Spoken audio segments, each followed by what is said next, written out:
Hey, it's Mark with Mark's Virtual Real Estate Channel. I'm back with another Upland video, and today we're talking about the upcoming city release, which is happening tomorrow. And these are always exciting times in Upland when a new city is being released or a new part of a city that was already released. So we'll talk about Rio, what's happening there. We'll show you the maps, what's going on. I'll talk about my strategy and what I plan to do, and some things you should do to prepare for the release as well. All right, love the likes, love the comments, love the shares. Keep those coming. Love seeing new subscribers as well.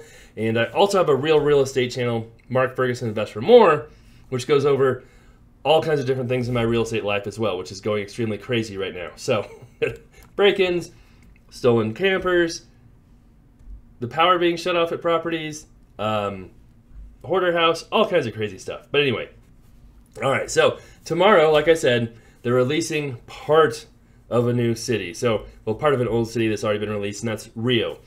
And this is the fourth release for Rio, I believe. The first release was, if I remember right, kind of this area here, down here, in the airport area.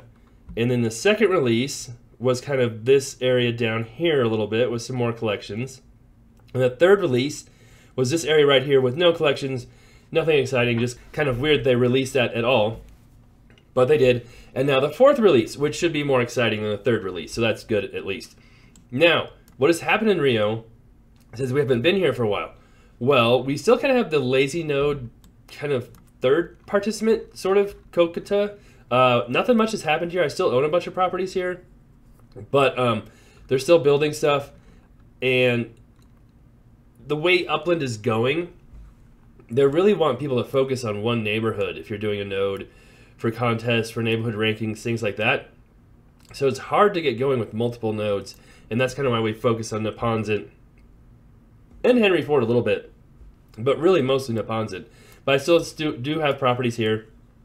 And something that's really interesting too is someone had mentioned this on our Discord channel, which you can get to in the link below. A Block Explorer shop came up for sale right across from two of my properties, and I turned off my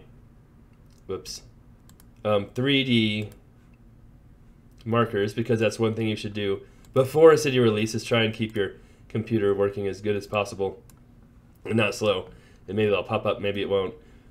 But there you go. Here's the Block Explorer Brazil right across from two of my properties. Someone pointed that out and said, hey, that might make your properties worth way more. And actually someone came out and said, hey, I actually want to buy your properties. Will you sell them for much more than I bought them for if they'll fit a large apartment? But they're just barely too small. They won't fit a large apartment, so that's okay. But while we're here, I wanted to check and see what prices were in some of these Rio areas. And this is upxlend.me. And I have not checked prices here for a very long time. When we first started the node, I feel like prices were around 15,000 UPX, somewhere like that. They jumped up to 25 or 30, and now they're down to 12. So that's what happens when you don't pay attention to things, when you aren't focusing on things. And those are some really affordable properties, actually. And if, you know, that could be a node that takes off at some point, who knows?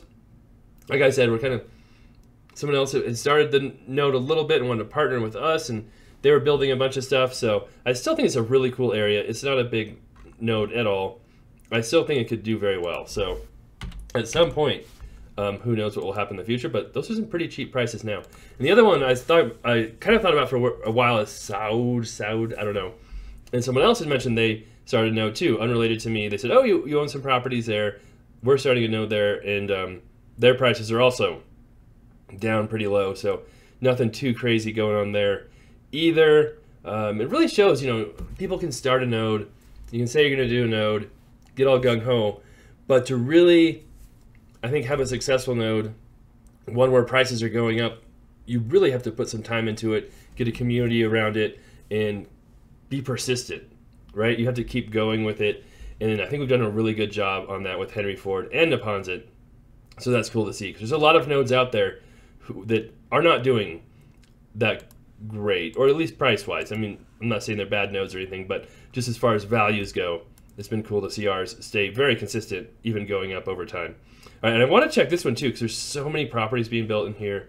The Block Explorer, Praia. We'll start with that.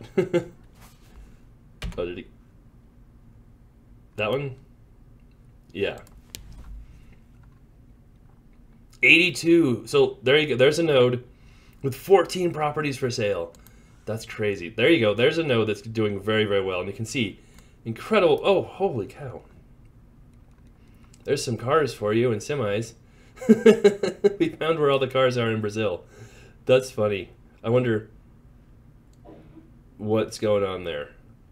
Oh, there's a semi. No, I didn't want to do that. My computer is running really slow. I don't know if it's Upland or if it's my computer, but hopefully it's...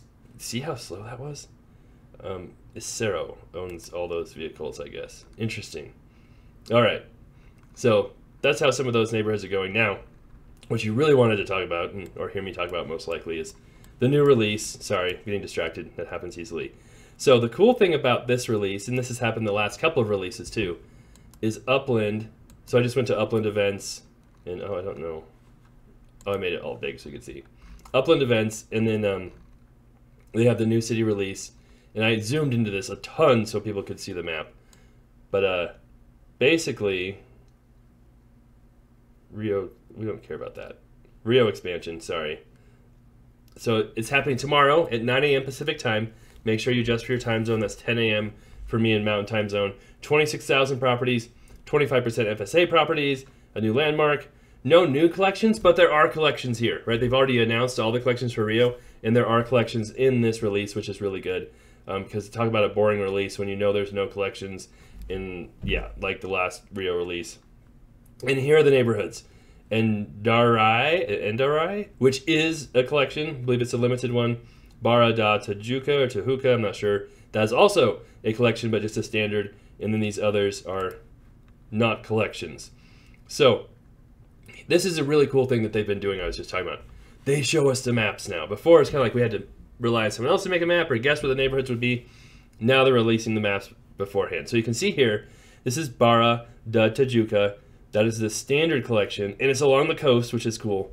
I have to give it to them. Rio is cooler than a lot of cities because there's so much water and oceanfront. That's nice to see. You've got some other neighborhoods here, and then Joa, or Hoa, I don't know. Again, sorry.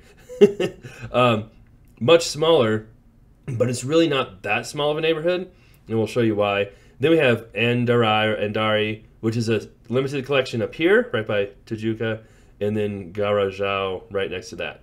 So pay attention to how ginormous this neighborhood is. It's crazy because if we go to Rio here,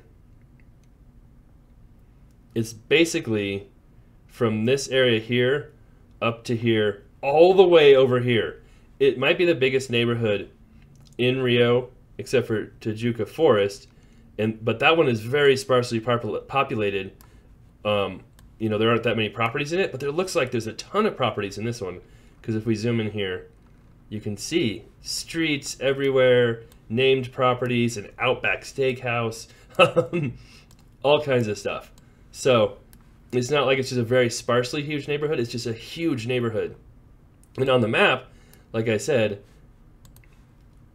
Joa looks very small, and Dari looks very small, but in reality, it's not that small compared to these other neighborhoods. It's just small compared to this gigantic neighborhood here. And the same is happening in Enjari over here. If we look at this map, you can kind of see these jutting things, and if we compare that to real life, it kind of goes, you know, it's going to be bigger than a lot of these neighborhoods already. It's not that small. It just looks small on the map. So you have a couple strategies here. Mine evolve around collections like usual. You could go for this one and hope your block explorer meanders along the coast. That'd be awesome. Buy all the oceanfront properties you can in a collection and hope you can flip them and sell them. I do like to flip and sell properties on new releases. And that seems to be your best bet at making money, is buying them, selling them right away. Or you can send your block explorer over in this collection, buy as many as you can there, hope to make money. So the risk reward is, if you send your block explorer this way, it's a long trek. I still had a property here from the last release, and I sent my guy here a little while ago. He's going that direction. But I could send him this way, And maybe he'll be in prime buying area, have a lot of fun, just go shopping for properties. Or maybe he gets there and then he juts off that direction or that direction and you get nothing, and then you've got to send him somewhere else. So this is definitely the riskier strategy, but could pay off more if you get stuff along the oceanfront in a collection, or even oceanfront not in a collection. It could just be tricky getting your guy all the way over there, or gal, sorry, if your block explorer is a lady, that can happen.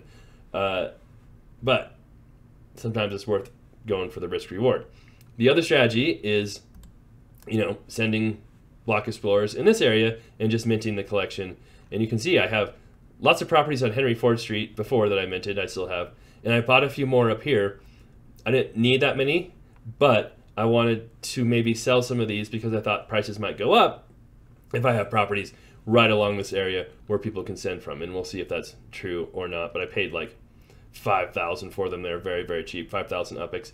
And so I could send my block explorer to the coast. Hope I get that. If that doesn't work out, if I know things are going bad, I can still send them up here and get them in this area and probably mint some stuff here.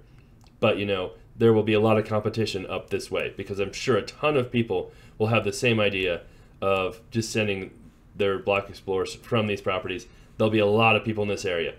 So definitely will be easier to buy, I think, if you can somehow get in this area, but it's going to be tricky to get in that area. It's so far away. So we'll see how all the strategies come together. You could always just, make sure you send your guy to different places as soon as other people mint stuff. That's always an opportunity too, but that takes more time and there's less properties when you do that as well. So we'll see how all this goes. Like I said, I'll be recording it tomorrow, as I always do, have it up tomorrow afternoon and see how I do. Love to hear what your strategies are, what you want to do, if you want to share them. And we'll see how all this plays out. Remember, get as many sends as you can. I've got all my sends maxed out right now. Remember to turn off all your, like the 3D objects, all of this stuff. Show FSA because, you want to know what's FSA and what's not. Close down other stuff on your computer. Maybe restart your computer to make sure it's running right. I need to do that as well. I don't know if it's Upland that's running slow or my computer, but things are definitely kind of slow right now. And then, yeah, good luck tomorrow. All right. Love the comments, love the likes, love the shares. Keep those coming. We'll see how tomorrow goes. And good luck to everyone. We'll be back soon.